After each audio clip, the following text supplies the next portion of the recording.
Nepal has entered one of the most turbulent chapters in its modern history. The bustling streets of Kathmandu, usually filled with daily life, have been transformed into the front lines of a massive anti-corruption uprising. The chants of young protesters echo through the valleys demanding change, justice, and accountability. The air is thick with smoke as burning tires and government buildings symbolize both anger and resistance.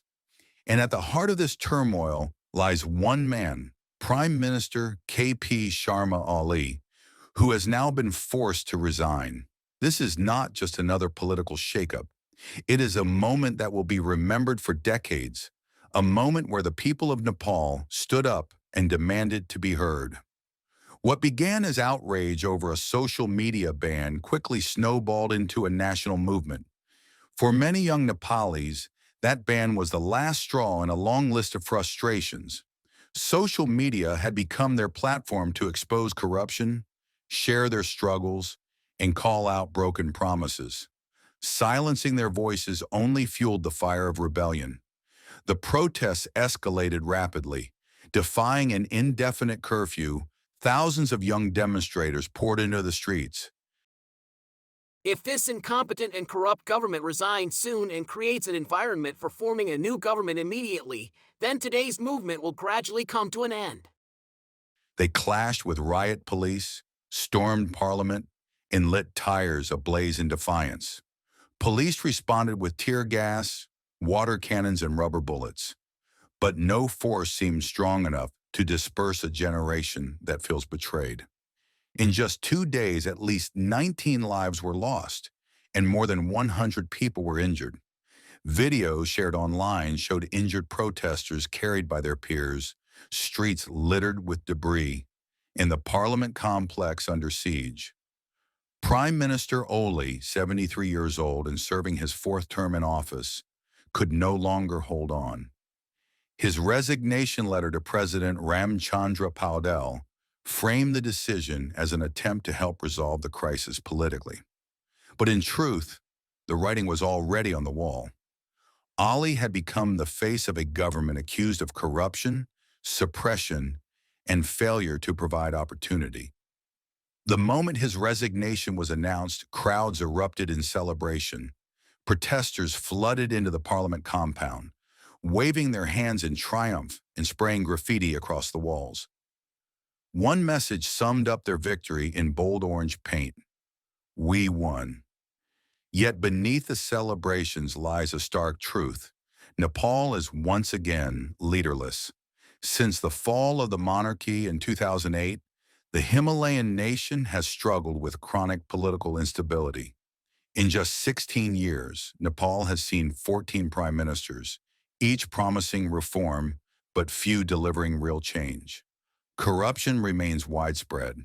Jobs are scarce. Millions of young Nepalis have left to work abroad, in the Middle East, South Korea, Malaysia, sending remittances home while lamenting the lack of opportunities in their own country. For those who remain, the protests are not just about corruption at the top. They are about years of frustration, inequality, and a broken system that has failed to give them hope. The violence over the past 2 days has been the worst in decades. Protesters not only stormed parliament, but also targeted politicians' homes. Reports say Ali's private residence was attacked and sections of parliament were set on fire. Local media even claimed that ministers had to be airlifted to safety by military helicopters as enraged crowds closed in. These are scenes that speak not just of anger, but of deep disillusionment with an entire political class. On social media, images and videos of the protests spread rapidly. Crowds waving flags, smoke rising from parliament, and chants against corruption filling the air.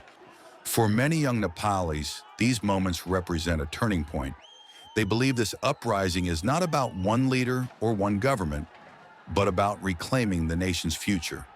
The military is now on high alert. Army Chief Ashok Sikdal is expected to address the nation, and there are growing fears that the armed forces may step in if protests continue to spiral. President Paudel has already begun talks with political parties and protest leaders, searching for a way forward. But who will emerge as Nepal's next leader? And more importantly, can anyone restore the people's trust? The world is also watching closely. Nepal sits in a strategic location, wedged between India and China, both of whom have strong interests in the country. Any prolonged instability in Kathmandu could have ripple effects across the region. Meanwhile, international organizations are urging calm, calling on the government and protesters alike to pursue dialogue and peace. For the families who lost loved ones, however, peace feels far away. For the injured, the scars, both physical and emotional, will remain long after the fires burn out. And yet, for the jubilant protesters still on the streets, this moment is their victory. They are calling it the dawn of a new era, a people's uprising that could finally force accountability.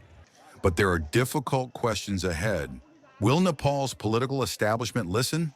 Or will history repeat itself, as it has so many times before? Will corruption finally be confronted, or will the cycle of instability and disillusionment continue? It is very good for our country. Now I think like us youth will stand and will develop the country. As night falls on Kathmandu, the city stands at a crossroads. The resignation of Prime Minister Ali may mark the end of an era, but it also marks the beginning of a long and uncertain journey. For the people of Nepal, this fight is no longer about one man, one government, or even one protest. It is about demanding a future where leaders are accountable, where corruption is not tolerated, and where the youth can finally find hope in their own homeland. This is more than a political story. It is a story of resilience, of anger turned into action, and of a nation's struggle to find its true voice. And the world is listening. For more details, watch our story and subscribe to DRM News.